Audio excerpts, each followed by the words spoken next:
Ken Eyjolfson, welcome to Acquiring Minds. Thanks for having me, Will. Excited to sit down and have a chat with you. Long-time listener, so this is great. Fantastic. Well, love to have listeners on, as you probably heard me say. So much fun.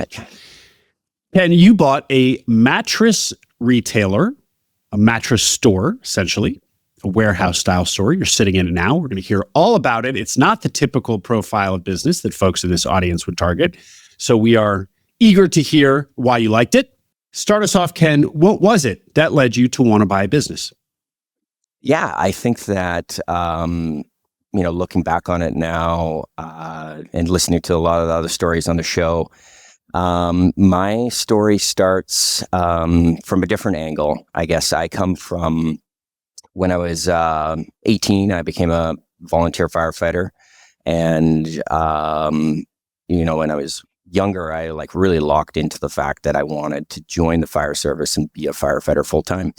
And so I put all my eggs in that basket and worked really hard. And when I was 22, I got hired as a firefighter full time in the Lower Mainland here in Vancouver, and started my career. And I was off to the races, and it was awesome. It's when you get hired as a firefighter, they definitely it is a bit of a social club in a way, and they definitely like to say that you've won the lottery and all these other things, right? And because it's difficult to be hired. Yeah, that's right. Yeah. There's usually hundreds of people, applying for a couple jobs. So getting in young was great, and so I started working and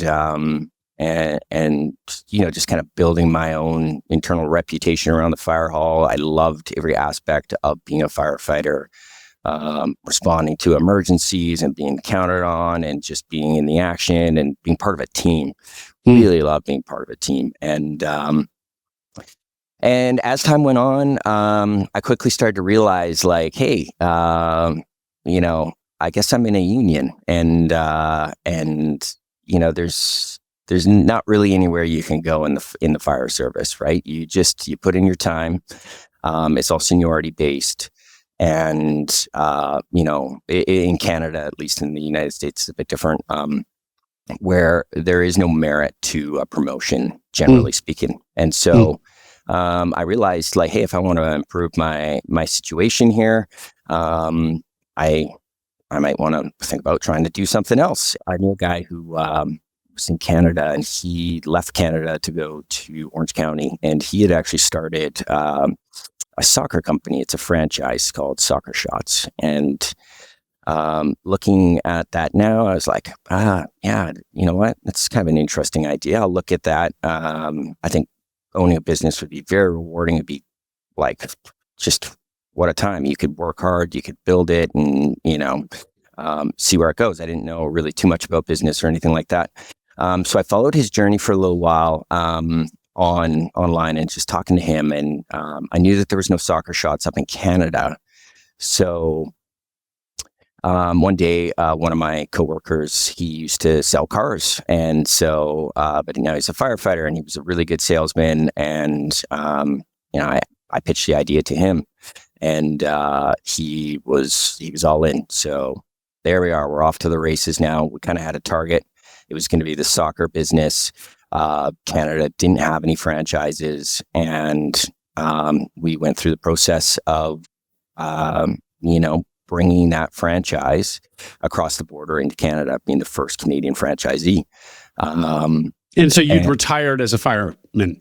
No, sorry, we're still firefighters at this point. So we're working at the fire hall, shift work, and when we're not at the fire hall, we're working this business. And we're, when we got the franchise, we literally had, a website, and that's it. You're responsible for going out and finding the business and building the program, where kids. So you were going to do it on the side while maintaining your full-time roles as firefighters. That's right. So we would work 2 days, 2 10-hour days, and then 2 14-hour nights. So we would generally work the business during the day and then go to the fire hall at night. And then, so but we both didn't have kids at the time. So it was definitely, that work ethic within us to just work really hard.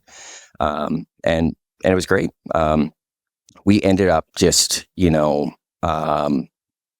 building that program from the ground up, learning along the way.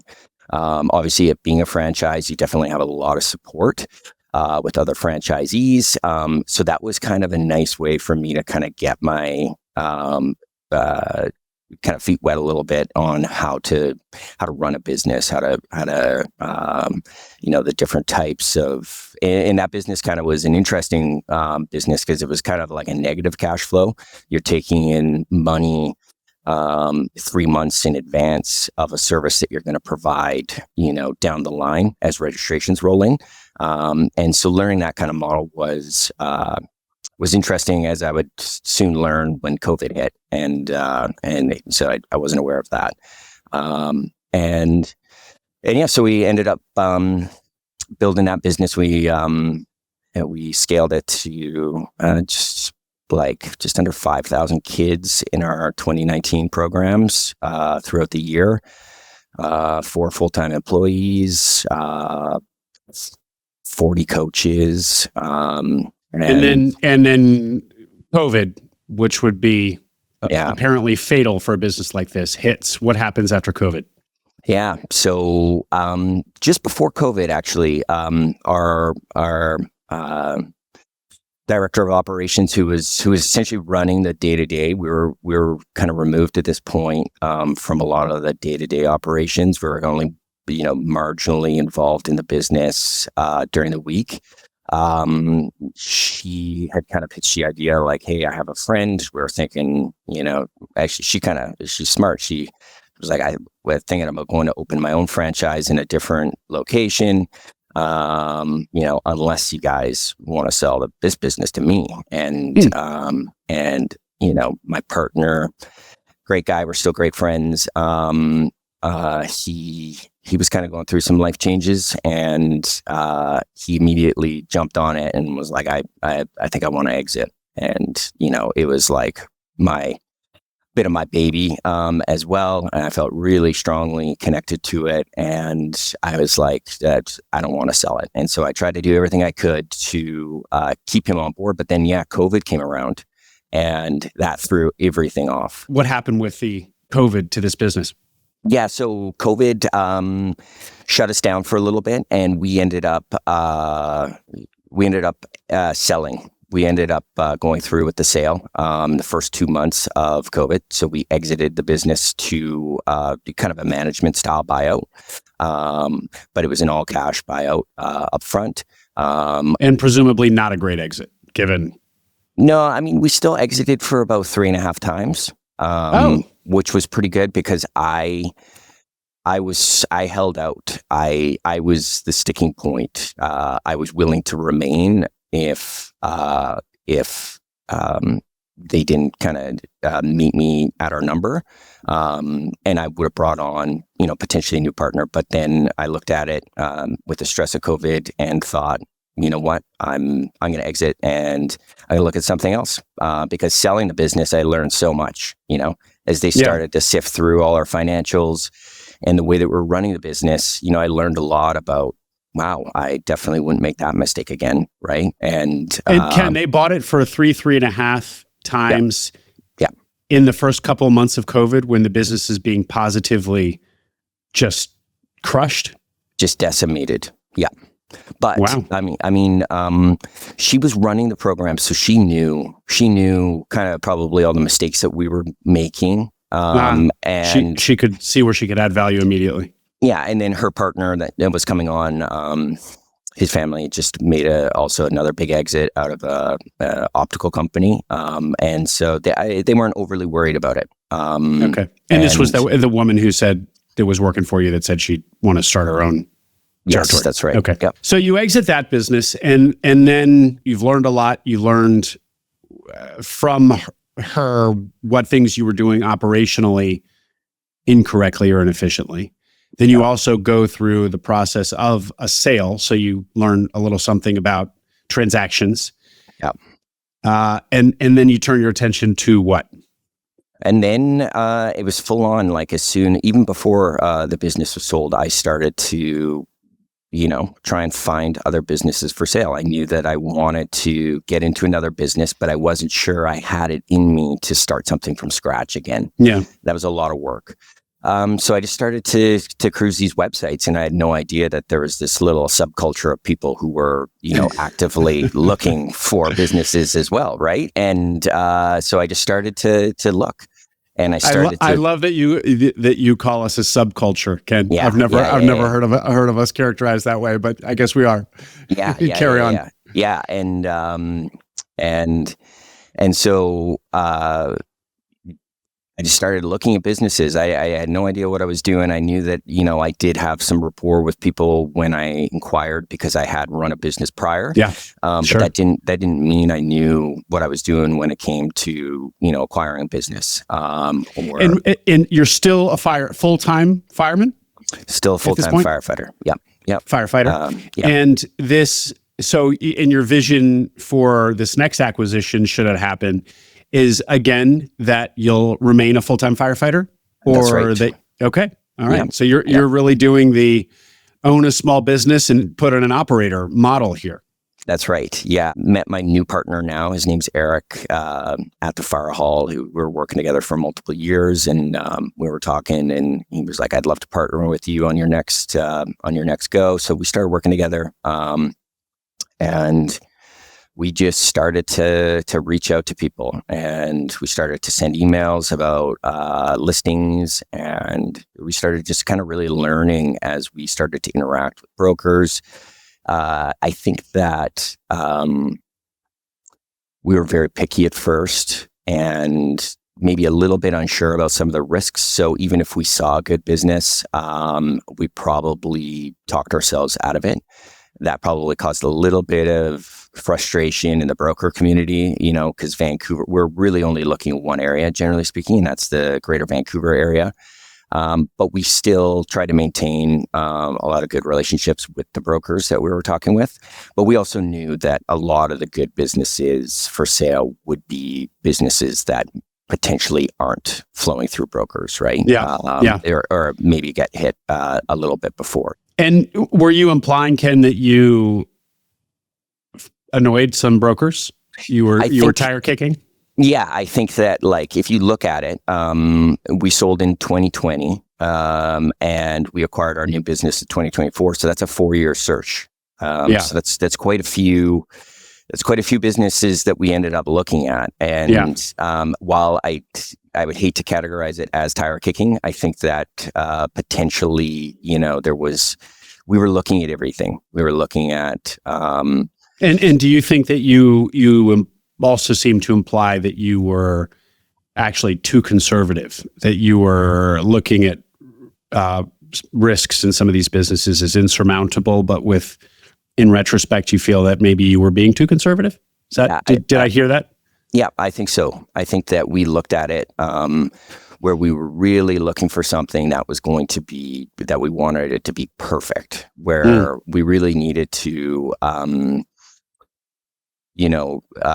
identify exactly some of the things that would be an absolute no-go, and then bend on a couple of other issues.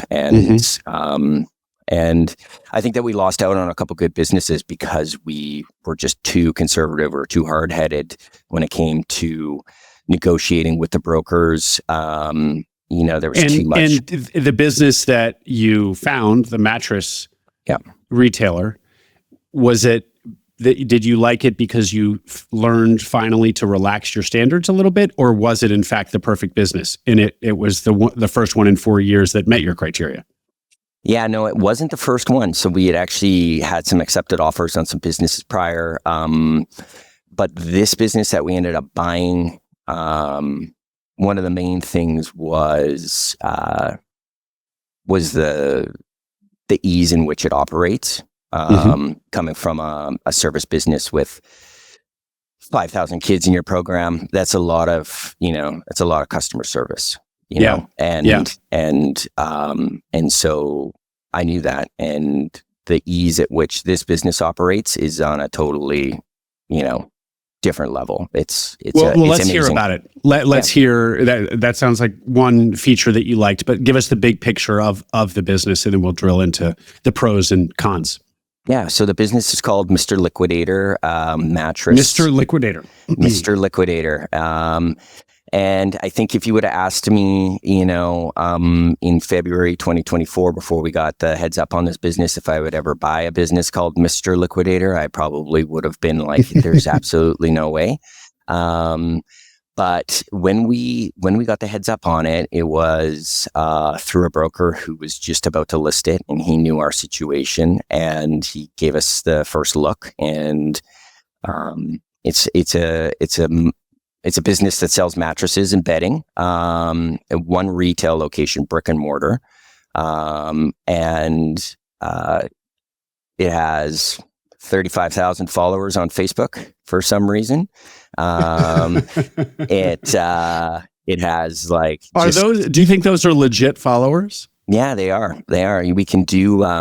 We've done. We've kind of did a quick audit on it, and the previous owner did a lot of giveaways, and people love that stuff, right? And so he built a very strong kind of social media presence, and I can get into that a little bit later. He spent essentially every dollar marketing in Facebook. And so hundreds of thousands of dollars for this one location has been invested into Facebook. And it had about 700 5-star reviews on Google. And when I saw that, I was like, this is something I can work with. It had, one manager that came with the business, and manager's awesome. He was staying. He's been selling mattresses and been in the business for 8 years. Super stable. And were other employees coming? Was that the only employee coming with the business, or? There was one laborer as well, who works in the warehouse, and he was going to come with the business. The owner's son worked in the business, and they were, paying him like $90,000 to work part time in the business. So that was an adjustment in the financials. And give us a picture of the business, Ken. This is not for the U.S. audience, your kind of mattress firm in a strip mall. No, you're sitting in it right in the facility right now. It's got a different form factor, if you will, than a typical retail experience. Give us a visual. Yeah, so it's in a warehouse. It's in a newer warehouse and front facing, so right on the street. Nice windows, newer looking warehouse. But yeah, we are different. So it's a way that we keep our costs down, and it's part of the main reason why the model works. We sell brand new mattresses, so nothing's used, nothing's secondhand or anything like that. It's a one notion that people think that we're selling used or damaged goods. So everything's brand new. But when you come into our showroom, you'll notice that all the mattresses have still the plastic bags on them. So we do not remove the plastic bags, but we do lay them down on bed frames, and we have bedding items. We exclusively sell Serta and Beautyrest mattresses. They are essentially like the second largest manufacturer in North America, and because we only sell them and our own brand, which is a key part of the business, but a lower end brand, we get a special kind of wholesale agreement with Serta and Beautyrest, and we're their largest dealer essentially in British Columbia, which gives us a lot of power. And Ken, a couple follow-ups there. Your own brand, you have your own brand of mattress. So you obviously white labeled, you're not manufacturing mattresses. Yeah. So the Mr. Liquidator brand of mattress? Yeah, it's called Rockwell. So, but there's been no branding done to it, but the previous owner had sourced from China mattress in a box, and it comes in at a low price point. So we bring in containers, we import containers of mattresses, and they're in boxes, and people love them, and we sell so many of them. And so we'll bring in, 400 at a time. That'll last us, less than 3 months type of thing.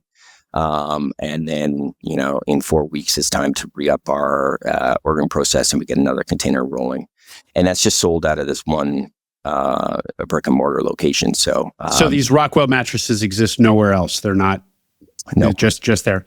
Just here. And when you said that you don't have all of the mattresses that you sell remain in the plastic bag, unlike the typical mattress store experience where all the mattresses are on the bed frames and people are sitting there lying on beds. Yeah. Why is not doing that such a competitive advantage for you?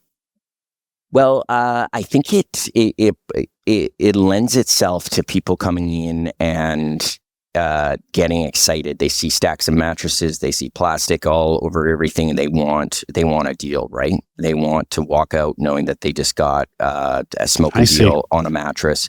That is a pain point for a lot of people. I don't think the average consumer knows the differences between this mattress and that mattress. They treat it as a commodity, right? It really needs to be treated with, a little bit more respect because we spend, a third of our life on it. But, most people, they don't know. They don't care. It's just about the feel, and you put bed sheets on it anyways. And so if we have that one mattress still in the plastic bag on the floor, people don't need to wait to order it in. And so that's another advantage because we hold stock. We hold about $70,000, $80,000 worth of Serta Beauty Rest stock at any given time, sometimes up to $100,000 or maybe even a little bit more depending on the season. So people can come in, they can grab their mattress, and they can drive home with it. And that's not the experience at a traditional mattress store. You pick the one you like, then you put in an order, and then they ship it or they deliver it, I guess. It's been so long. I'm not sure I've ever bought a mattress. I can't recall. Yeah, that's right. at a traditional mattress store. Okay. Yeah. So this is so very interesting. It's all about the positioning of the experience. So that's right. Consumers come in, you're communicating to them that they're getting a deal, and instant gratification. They can walk out with a mattress. That's right. Yeah. And do you get the impression that they've shopped around already, that they've gone to your competition to lie on the mattress, identified the sort of product that they like, and then they come to you to buy it? You're sort of the brick and mortar Amazon. People go into the world and decide what they want, then they actually go to Amazon to buy the thing. That's right. Totally. I think a little bit of that. The mattress industry as a whole, as I learned, because I knew nothing about mattresses before buying this business, it has its, little bit of, corrupt behavior. And that includes, every different, big mattress retailer will have their own name on a Beauty Rest mattress that would be, called, let's just say, any given name. And then an independent retailer will take that mattress, at least in Canada. It'll be the same mattress, but it'll have a different, name to it. So people can't technically shop around as much. Oh. So you can't come in and find the exact same mattress, in my store as you could in one of the big brick stores here, which would be Sleep Country, Canada.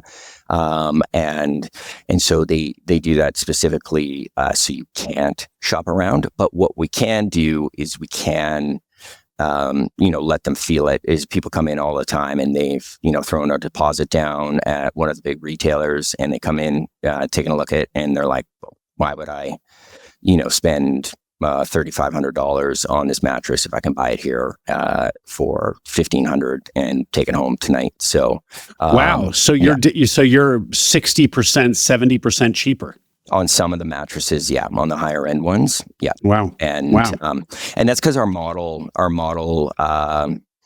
it works. We have a low kind of workforce. Obviously, with our manager, we hired a full-time marketing person who works in the business, and then me and my partner. And right now, just as we kind of learn the industry, and we're in a warehouse, so our lease is substantially less. We do not do something called the comfort guarantee, which is very popular in the mattress industry, where it's if you take a mattress home, and you sleep on it for 30 nights, and then you decide that you don't want it anymore, then you can bring it back to the store and, get another mattress. That hurts that retailer, right? So they have to account that Sure. in their margins that they're selling it for. So we don't offer that. And that's another way that we can keep our prices low for people. And, we tout ourselves on being, one of the lowest price for a brand new and name brand with full warranty mattress. And that's the good place to be, right? You don't want to be the second lowest price guy. So, and Ken, how much, so to the numbers of the business, how much revenue does a business like this do? I'm so curious. I mean, how many millions of dollars of mattresses does this business sell a year? Yeah, so in 2024, business sold $1.9 million worth of mattresses out of the one retail location, which is, with all the small mattresses that we sell, 2,500 mattresses or something like that, which is quite a few mattresses. $2,500 mattresses. So that's what, 7 a day, something like that? So is my math right on that? Yeah, probably. Yep. And, okay. Yeah. And margins, can you share other numbers around the business? So 1.9 last year. So what do margins and profitability look like? Yeah. So if we're talking about Serta and Beauty Rest, usually, our target is around 1.7 when we sell the mattress. It's one thing I had no idea that existed, because I would never think to do this, but there is a certain level of haggling that happens in our store. So people come in, they see the price, and what's your best deal type of thing, right? And so we will, bend on a deal by deal basis, depending on, the number of mattresses that they want to buy and what level of mattress. Profitability, when we bought the business on adjusted numbers of being, just south of $500,000 of SDE. And so about 25% net margins, roughly. Just a little bit under 25%. Mm-hmm. Our operating expenses are, with full-time marketing, member plus, $8,000 a month in marketing, we're looking at our operating expenses are like $40,000 a month. So, which is not bad, my soccer business, sometimes some months, depending on, how many coaches, how many programs we're running, we're doing, $90,000 in expenses. So, $40,000, which is pretty steady, and pretty good, easy to plan. Is kind of easy compared to that. So yeah. Well, it sure is a simple business. That's right. Just a few employees, a big space, and mattresses stacked to the ceiling, and people come in and buy them. That's right. Your manager, so he's also director of operations, salesman, selling on the floor, presumably. He's everything. Yeah, we've taken a lot off his plate. We knew that we needed him to stay, as we learned. So we bumped his pay. We made sure he was happy. There's bonuses that are involved in selling certain levels of mattresses through Serta and Beauty Rest that we don't pay. Like the manufacturer will pay that. And, when if I'm on the floor and I'm selling mattresses, the staff know that I'll pass that bonus on to them. I'm not going to take that bonus for myself. And, those things really help in terms of getting buy-in from the employees and them knowing that, that you're building a strong kind of team environment. And he really is responsible for selling and running the day-to-day when he's here. He really is kind of the perfect employee. He is married. Him and his wife aren't having any children. He works weekends. He takes Tuesday and Wednesday off. So he's working Thursday, Friday, Saturday, Sunday, which, are the busiest days. And Ken, he really is a key man here. Yep. How did you get comfortable with that risk, or maybe you've already explained how you de-risked that? You basically, I assume you talked to him before the transaction closed, or not necessarily, and you bumped his pay, and you just kind of doing what you can to show how valuable he is, and sharing more value of the business's fruits with him. Still, it's like if he walks, the business comes to a grinding halt. Yeah, if he walks, then that would not be good. It's definitely in our plans to develop that insulation in between Eric and myself and the day-to-day operations. However, in the short term, I love being at the store, and I'm quite often here anyways, working on it as I need to be, because I need to learn the industry inside and out. So I look at this as a full-time job. I should say that it's 7 a.m. in the morning for you right now, and there you are. yeah. And I'll be here all day. So we just kind of, I never know what's going to happen. You never know what's going to happen, but I feel very comfortable that he is happy where he is, and that we are. That's one of my missions, is building such a strong team and strong culture, and that's what I come from. That's what I know, there is some risk there, but I know that we would be able to go out and find someone and build another team. I've done it in the past. It's part of my entire identity. That's a great answer, Ken. And it is kind of what you want. He's a model employee. Yeah, as you said, he does so much, but he's also not completely irreplaceable. For one thing, what he's doing is not so super technical or specialized that it's like hiring a field technician in some of the trades businesses. It's like they need years of experience doing the thing. That's right. This is not that. So that's a great point. And that's one of the reasons why why we like this business so much. Getting the wholesale contracts with the big manufacturers is very difficult. So there's a barrier there for people. While it doesn't stop people from selling mattresses, everywhere, out of the garage and stuff. Getting a wholesale contract with one of the big manufacturers was important, and the fact that you didn't need any other, big skills. We looked at like the classic HVAC and electrician, and my partner, Eric, he's very handy, but then, like the skilled labor. And I just had come from, a business that was so heavy on the workforce and the performance of that workforce, meaning soccer coaches. And when you're dealing with, a program that was premium and that parents are there watching, and, it was just in my DNA that it needed to be run as great as it possibly could, and that everyone needed to be happy. You relied on the coach that they were your entire program. Like if you got a bad coach, then kids are going to hate it, and they're not going to come, and they're going to tell their parents, and their friends, and so while you did that well, the pressure was not the pressure of that was a feature that you wanted to avoid in your next business. That's right. And Ken, so just to, again, it's the manager, it's your warehouse person. It's now a digital marketer. That's a new expense. Yeah. Or they had a full-time marketer before? No. So we realized that we needed to, obviously marketing is the lifeblood of,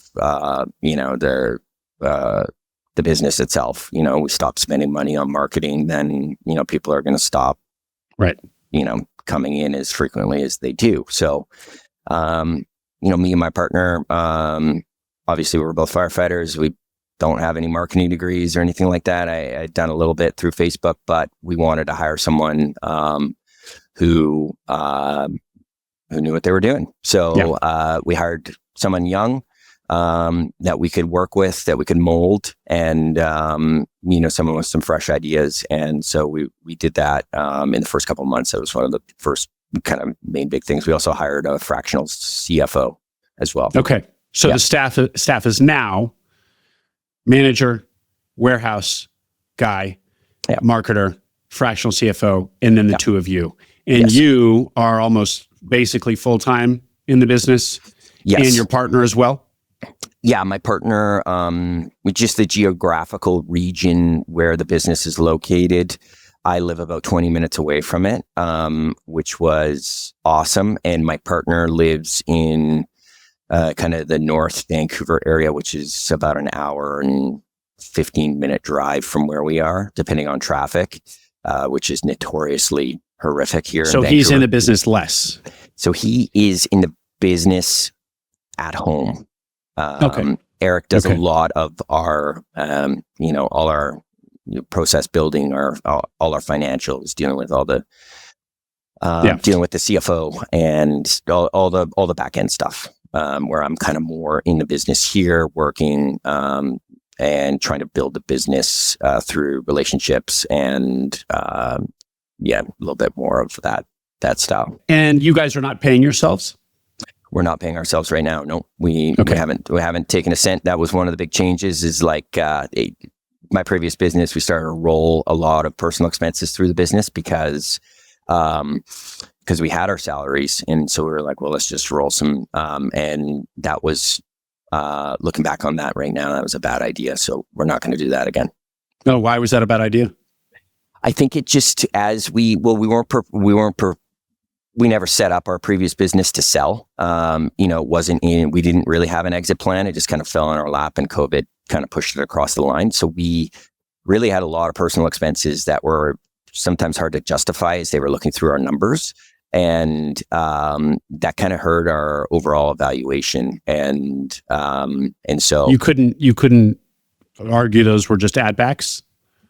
We tried. It's it just made it a little bit more complicated. And so as we grow, I'll just be much more mindful of that going forward. And we did see a lot of businesses for sale where there were a lot of add backs, and as a buyer, you're kind of licking your chops a little bit there, like, hey, I could maybe poke some holes in this and try and devalue the business a little bit. And so if as we look to scale our business here and develop more locations, we want to keep it as clean as possible with an exit in mind for that specific reason. Well, that's great. That's a really good and interesting learning. I'm not sure I've heard that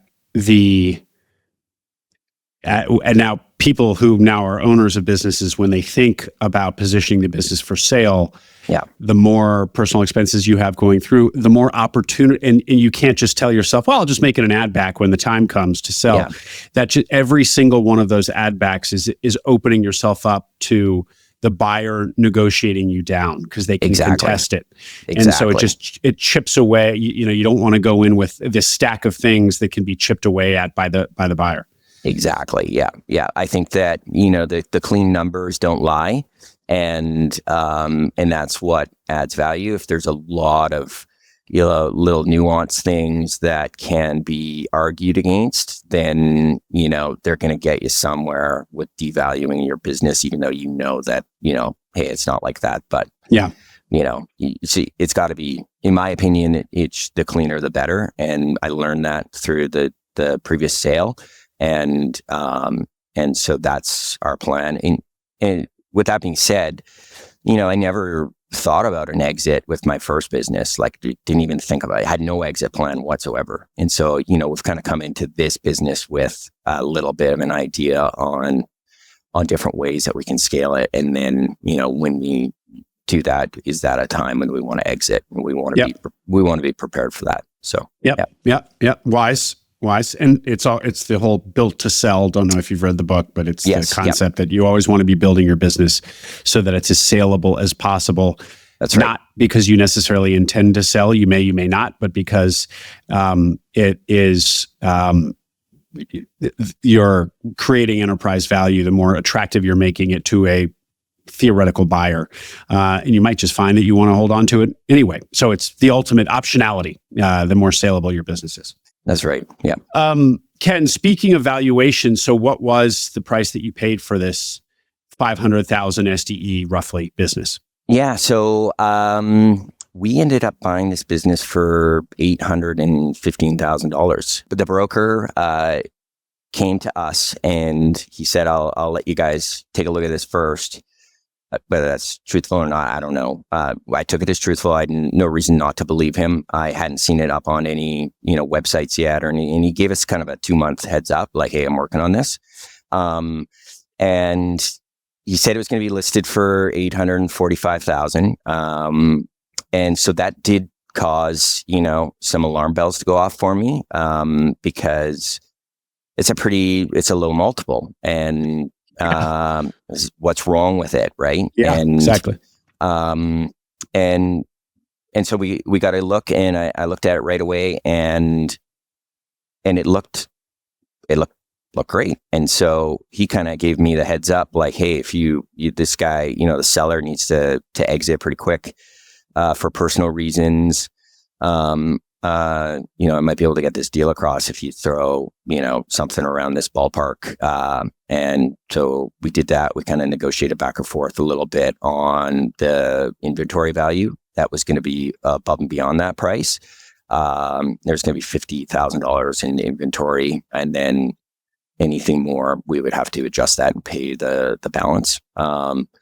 So we could have paid $815 and just got $50,000 worth of inventory, but it was important to us for the seller not to change how he was operating the business during the process of the sale. So we ended up with, an extra $50,000 in inventory or something like that, but we would have had to purchase that anyways. And I wanted to, me and Eric wanted to get off to a good start. We didn't want to be playing catch up right away.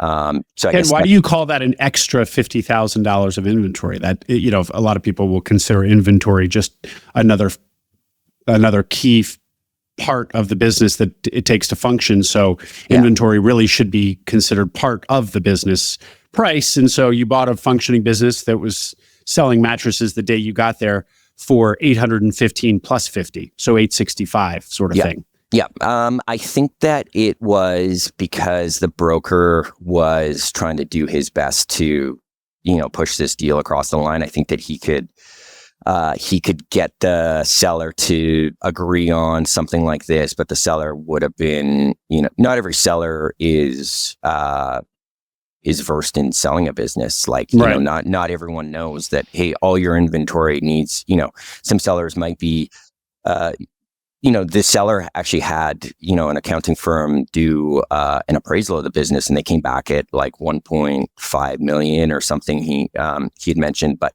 there's no one in their right mind that would have probably bought the business for that amount, which is why he didn't list through the accountant.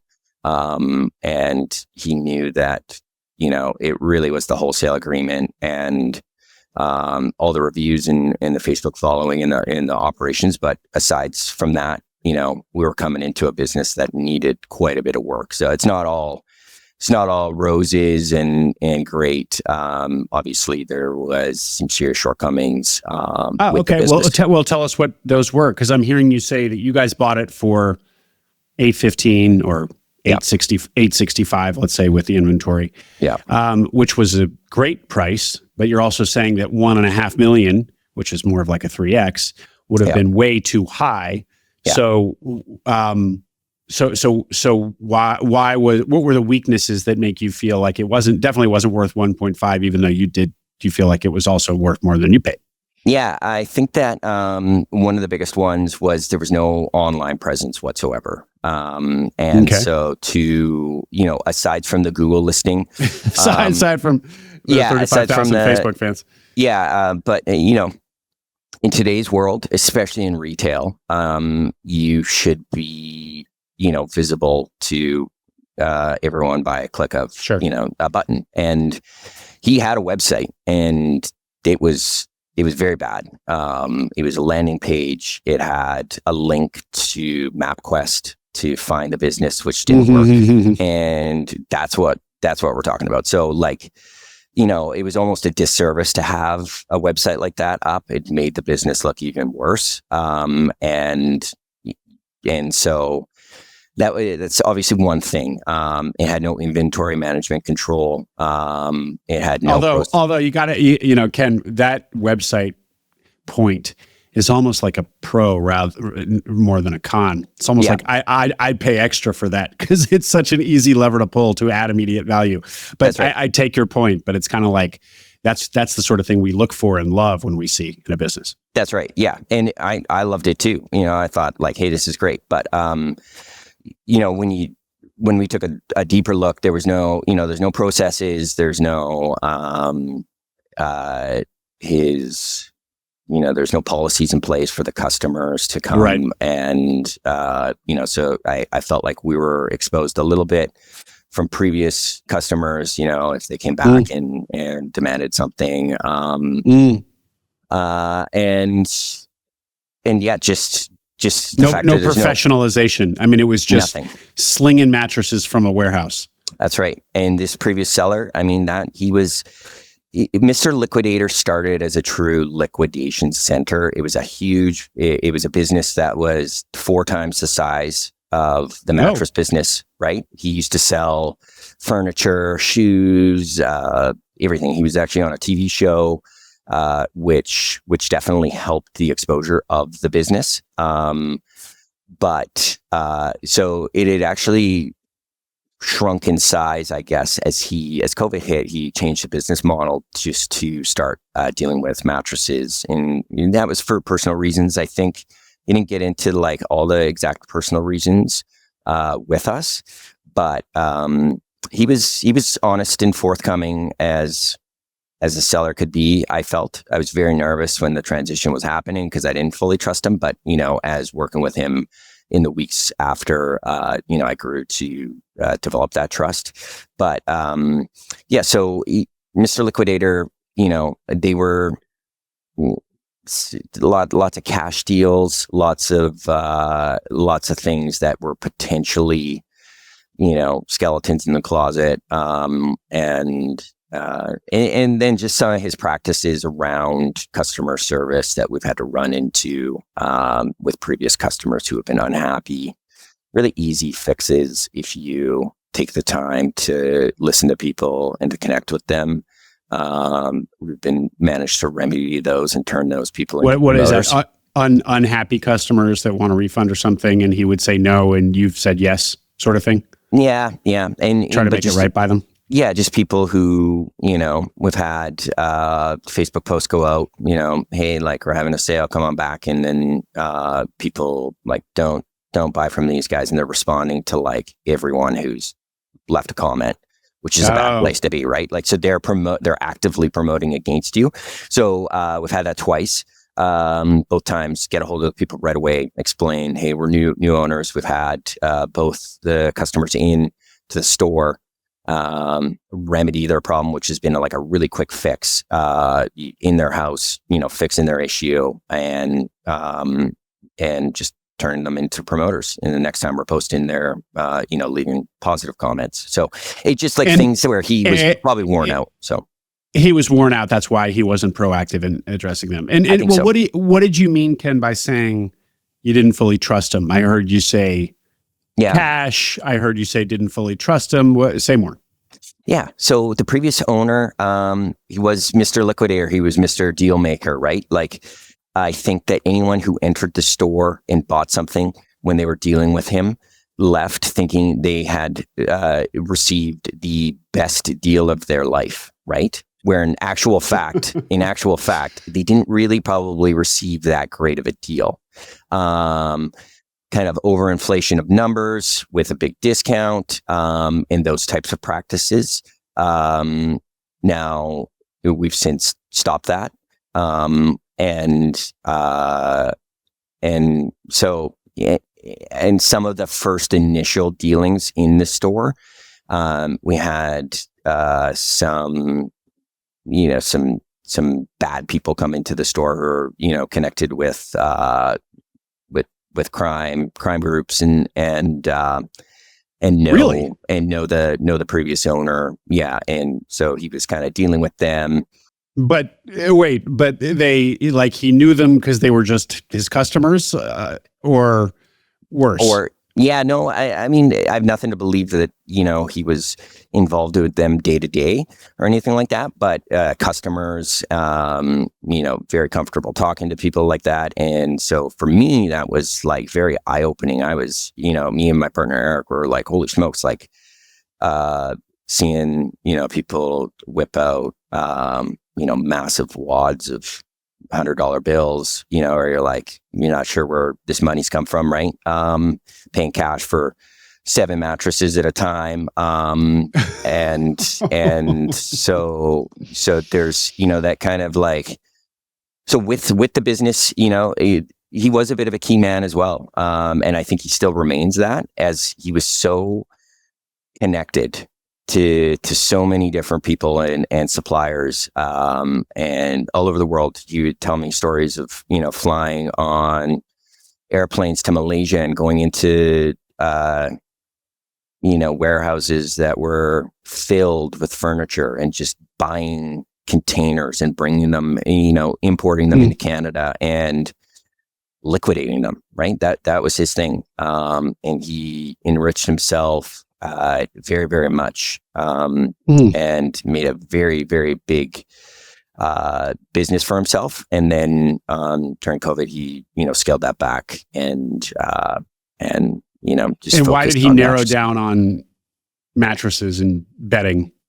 It was just going to be easier. It was going to be easier for him as he got older.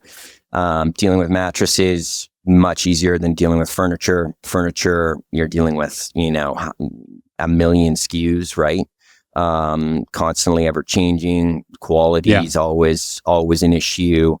Ordering and maintaining inventory, very complex. In terms of like the retail world, when you need a much larger space too. So he downsized his space to the space that we're in now, which is, a third of the size of the warehouse that he was in before. Lower staff. Yeah.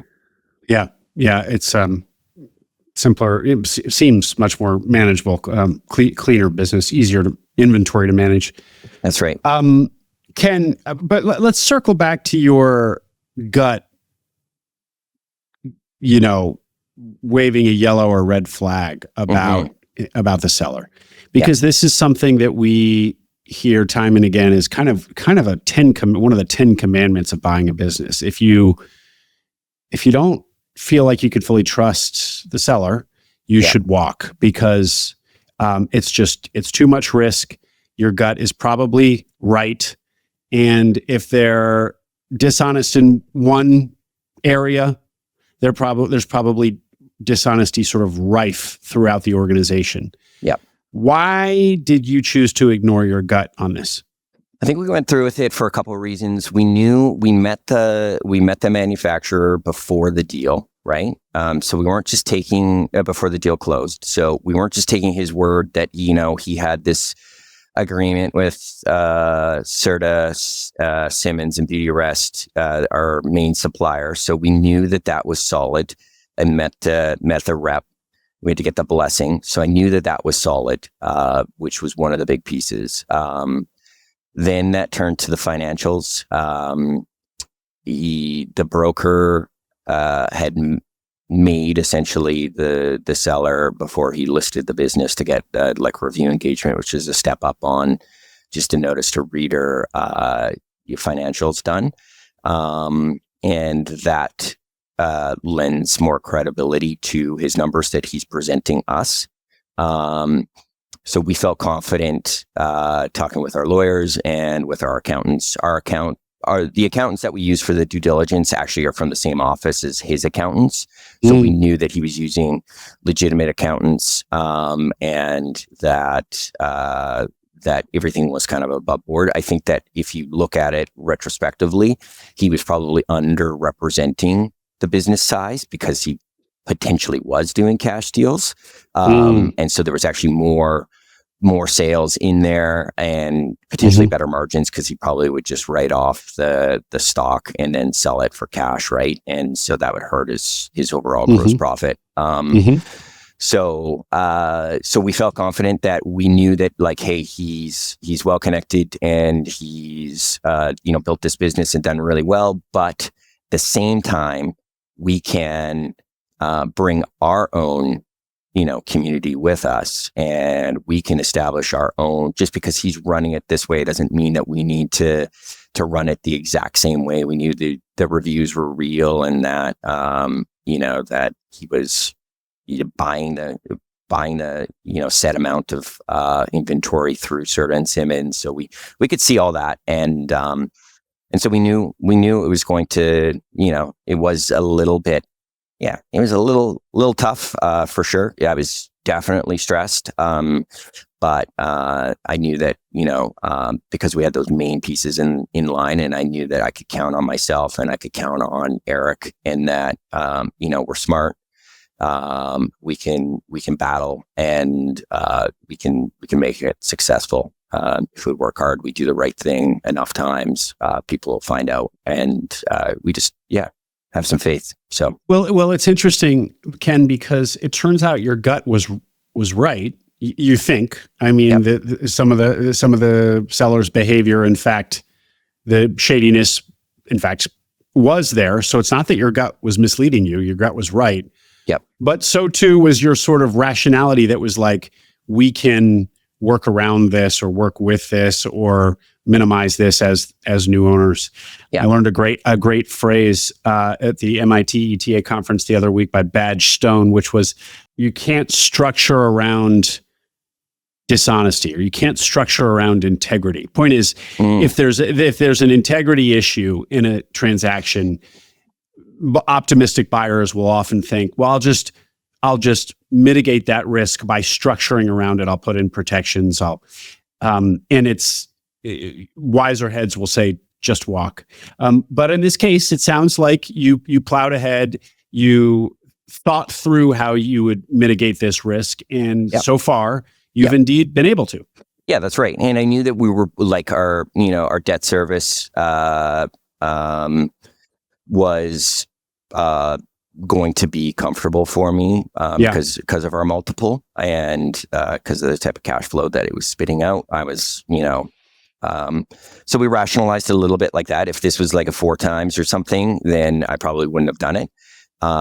So we just kind of took all those pieces, and we kind of formed, our overall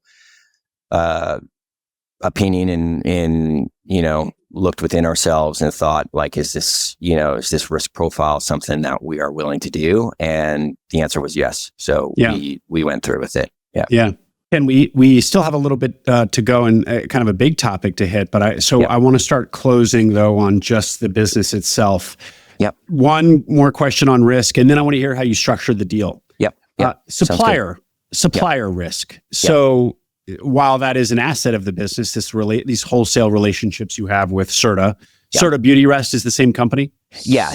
Okay. Yep. So this relationship you have with Serta Beauty Rest is an asset. It's also a vulnerability, because if you lose that wholesale contract, that is your business, really. So how did you think about that? One thing I realized is, like, the average consumer, the average buyer doesn't really want to come in and buy a specific brand, right? Because we are so busy, and we are, I think it's because of our reviews and our reputation, and, all the word of mouth, that people come in, and we sell Serta and Beauty Rest here, but Serta and Beauty Rest don't technically do any marketing in Canada, not like in the States. They're totally different, the way that the businesses operate, the manufacturers. And so it just so happens that we sell these mattresses, and they're great, and I really love our relationship. But at the same time, I think that, if our relationship was to sour with Serta and Simmons and Beauty Rest, that we would have reps from every other mattress brand in here wanting floor space, because we've already been approached by multiple ones. And within the rep world of the brands, there's a certain level of respect. And so once our rep retires, because he's kind of getting to that age, he's kind of already giving me the heads up, like, hey, the vultures will be coming. They'll be coming in. They'll be trying to, to get their product in our showroom, because the retailers in Canada really run the manufacturers. It's the way everything works. Where in the United States, the manufacturers control the retailers. So with that being said, that kind of has lowered my my expectation of that risk assessment. Your sense of vulnerability. Yeah, there. And while it is a huge bonus to have that, and not everyone can get Certa Beauty Rest wholesale agreement, and not as strong as ours. So because we get some special terms because we only carry them, which is kind of mattress firm in the States. They just went through a huge acquisition from Tempur Sealy, which is the biggest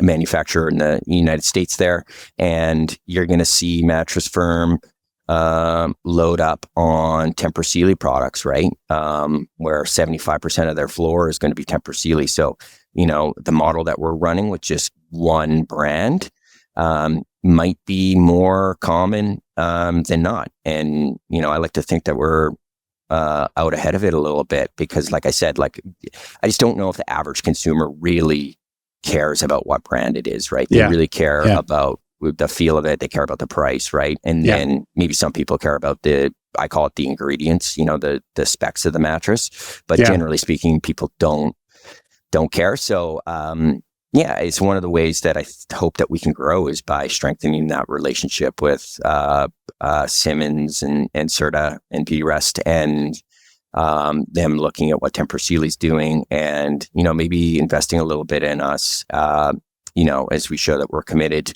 to them, and they can be committed to us, and help us expand in the future with just the one brand. And Ken, on your expansion in growth vision here, 2 questions. First, this model, it seems like your seller kind of found a model that works, which is a differentiated model that we've already talked about, this warehouse approach to selling mattresses. Yeah. And that it doesn't need to be specific to the Vancouver market. You could stamp these out across Canada and beyond, maybe. Yep. Yes or no? First. Second, similar related question. What is the mattress buying behavior trend in Canada? Because here, as I assume in Canada, for the last 10 years, that we heard a lot about the online mattress retailers, the Caspers of the world, and how they were sort of a disruptor, but maybe that was overstated. Maybe it's still 80% of people still prefer to just go to the store and buy a mattress. So respond to those, expansion, growth, and mattress buying patterns, and what the long-term trend there is in Canada. Yeah. So for sure, the growth and the expansion would, naturally the easiest lever to pull there is to open up a second store, open up a third store, trying to find our competitive advantages. I definitely have that experience in franchising, but with franchising, it's all about the internal processes, generally speaking. So people want to buy invest in something that's essentially done for them. But that could be down the line one day for sure. There's no real big bed mattress centric competitor to our big sleep shop in Canada, which is called Sleep Country. It just was acquired for in the billions of dollars by private equity. So there's a huge appetite for this industry here in Canada, obviously. And so, I think that we can expand in so many different ways. We were thinking we can do our following, because so many dollars have been spent in Facebook, and we get so many requests for people, but we're a brick and mortar location located, an hour outside of Vancouver. Not everyone wants to come out here, but our ads have been pumping throughout Vancouver, which is, a couple million people for the last 10 years. And so we constantly get people asking from further away, and they're like, no, it's too far. But we're just planning. But Ken, it's one of those where like, but does the model break closer in, because one of your key expenses, of course, is rent. Yeah. And so, and anybody who has followed or anything about Canada real estate knows that Vancouver is just, the real estate prices have just been crazy. Yeah. Yeah. So can this model work closer in town, or do you need to be in the deep exurbs to make it work? Yeah, it's a good question. Right now, what our plan is to test it is we're going to be running some pop-up shops. So we're going to go full on. There's no reason why we can't stack a truck full of mattresses and go rent a space for a couple weekends and try it out, because we're out of a warehouse. So we're going to be doing pop-up shops. We're going to be doing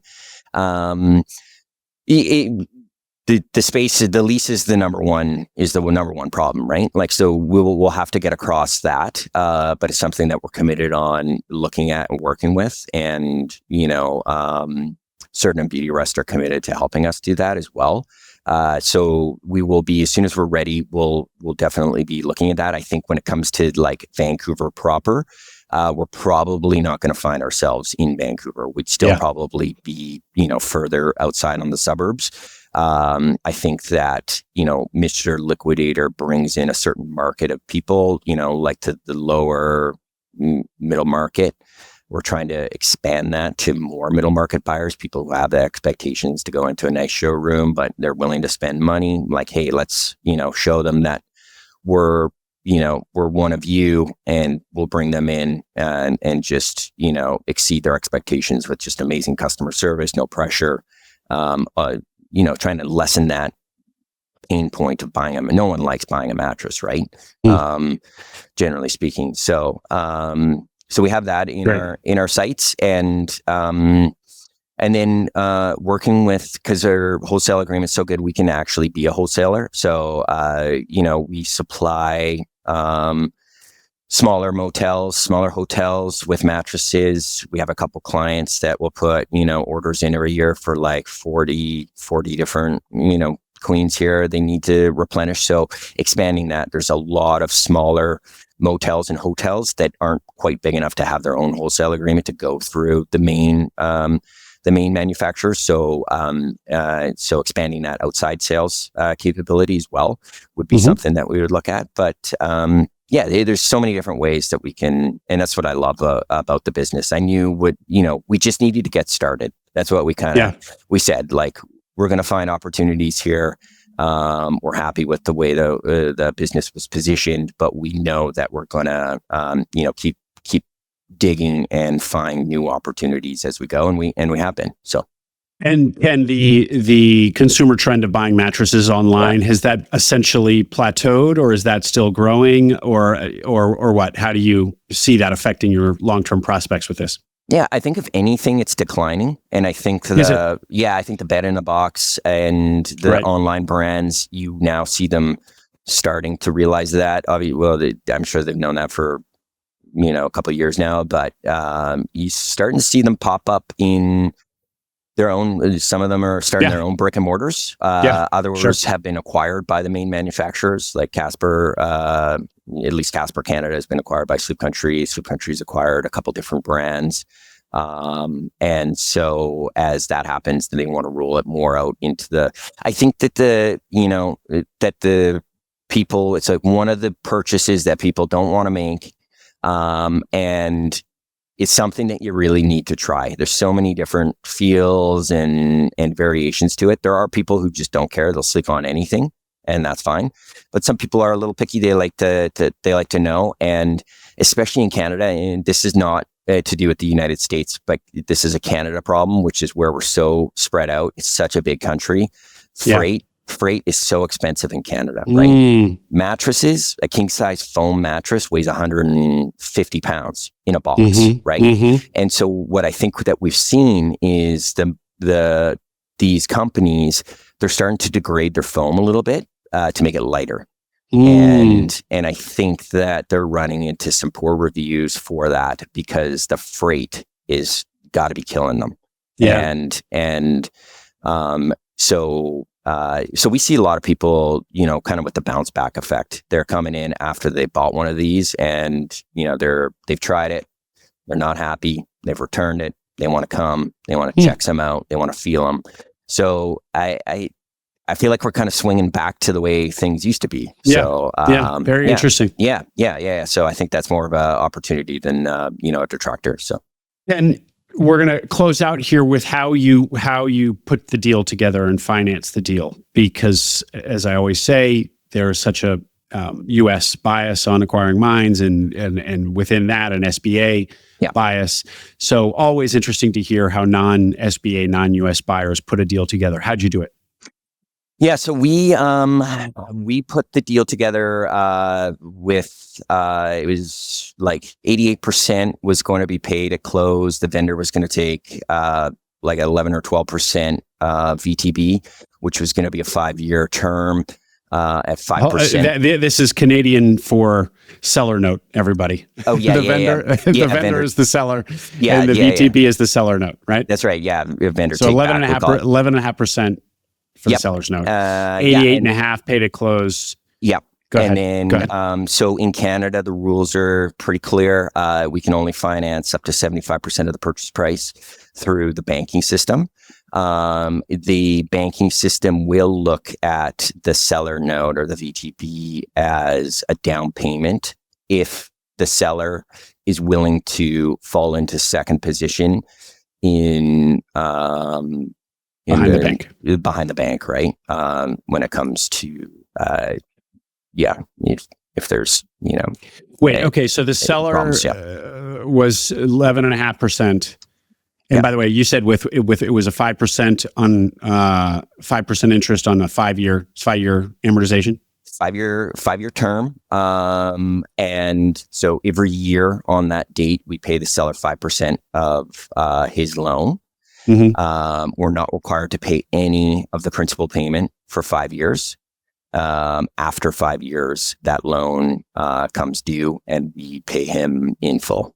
Okay, so a balloon at the end of 5. We pay him like $4,500 a year or something to hang on to that loan, and then we'll owe him $90,000 in 5 years' time. With the bank's blessing, doing that. We had 3 banks that were willing to work with us. Banking system in Canada is not. I hear the stories on your show and about all the SBA banks that are around, and it sounds to me like there's hundreds of them. Where in Canada, that's not the case. So what is it? The Big 5 or something in Canada? Yeah. And there are other ones, but generally speaking, it's not as common. So we technically we had 3. We went with the business, the BDC it's called. So it's kind of like the entrepreneurial bank for Canadians, and they usually hand out favorable terms, a little bit easier for repayment. But our goal is to get the initial capital from them, and then in a year's time, we'll probably move that to a big bank. I see. And then we'll get lower interest rates and things like that. So. So it was 75% from the bank, or from the BDC, 11.5% from the seller, leaving you guys to cover 13.5% out of pocket between the two of you. Okay. Yes, exactly. So we were looking at less than $100,000 each, and for me and Eric, we were looking at deals that were much larger than this. And so that was something that we were absolutely willing to pull the trigger on. And our relationships with the BDC is really good. We got, the first 6 months of just interest only. We knew that was going to be a bit of a hit in terms of, ending up paying more and the loan costing us more. But as we got into the business, it took a little bit of pressure off, and then we knew that we could, we've been cash positive since day one. So we've just been selling, and mean, that's another aspect about this business that I really liked. It was, there's no accounts receivable and there's no, worried about, if your customers are going to pay you. It's like they need to pay you before they take the product. And although you are carrying inventory, so you do have carrying that cash tied up. But it's great. You give cash business. So your experience getting financing to buy a small business in Canada was essentially not challenging. The banks were receptive, even eager. That was the experience of Scott Walton in New Brunswick, way on the other side of the country. Andrew Storter bought the e-commerce business in Calgary. I think Mark Zojabwami, also in Calgary, has had no problem with the banks getting financing from the bank. So always interesting for me because we sort of, I think Americans tend to think that the SBA enables this. And it's so much harder to do in other locales. And at least in Canada, that doesn't seem to be the case. Now we can get more leverage here. We can get up to 90%. You said you're capped at 75. But I don't think that is that much of an unlock, really. We also, the SBA loans are 10 years, so they're probably lower interest because they're backstopped by the SBA program. So the terms of the loans are also probably more generous in SBA land. But it seems, from what I'm hearing, eminently doable to get a small business acquisition done in Canada. The banks are totally open to this. Absolutely. I think just like the SBA program in the States, the Canadian banks will take a look at, you yourself, the buyer, in your history and your ability to run and operate the business. And then aside from that, it's really just a calculation for them. It's numbers, right? It's, does that, meet the debt service ratio? And if it does, generally that's, good enough. And we developed a relationship with some bankers early on. And it's one of the things that helped us, I think, actually even find this deal is that we got these discussion papers. Essentially, it's like a pre-approval and so we would go with these pre-approvals, discussion papers with our initial offer, and that lent some credibility to the brokers. Like, okay, these guys actually, have gone. I think a broker's number one worry is the buyer's ability to actually follow through financially. Right. And so we were, we knew that. And so I think that's probably why that broker knew that he could get this deal done. Because we were actually, had an accepted LOI with this guy before, with an optical business. And he knew that we had the ability to get the financing. So I think the seller wanted out and we kind of had it in place, and he knew that, with us, we could get that done. And that's, working with, because we were working with, the bankers kind of early on and, getting out ahead of it. So instead of writing the LOI and getting the accepted agreement and then going out to find it, to find the financing. So, Great, Ken. Well, thank you for sharing all of the details, from the seller's eyebrow-raising characteristics to the numbers of the business. It's a fascinating one. It makes me wonder if some business model like this is doable in the States, either as a 0 to 1, or if there are businesses like this out there in the States already that might be for sale. So thank you for bringing all this to us. If people want to reach out, mrliquidator.ca, right? Yeah, mrliquidator.ca. And how do they get in touch with you personally? I'm on LinkedIn. Just my last name's very difficult. So LinkedIn, we'll have it in the notes. LinkedIn or Ken at mrliquidator.ca. Would love to chat. Love helping people, especially if they're in walking along this journey. And I know it can be not easy at times. So I'm no expert, but I'm always willing to lend a hand when I can. So yeah. Well, I know that there's a contingent of Canadian listeners who are always hungry for more Canadian stories and connecting with Canadian searchers. So I imagine you'll get some outreach from your countrymen there. Yeah. Great, Ken. Thank you again. Hope you enjoyed that interview. Don't forget to subscribe to the Acquiring Minds newsletter. We send an email for every episode with an introduction to the interview, a link to the video version on YouTube, and soon key takeaways, numbers, and more essentials from the interview for those of you who don't have time to listen or watch it. Subscribe at acquiringminds.co. You'll also find all our webinars there on the website, both those we have coming up and recordings of past webinars. At this point, there are over 30 webinar recordings, a wealth of information on all the technical nitty-gritty of buying a business. acquiringminds.co.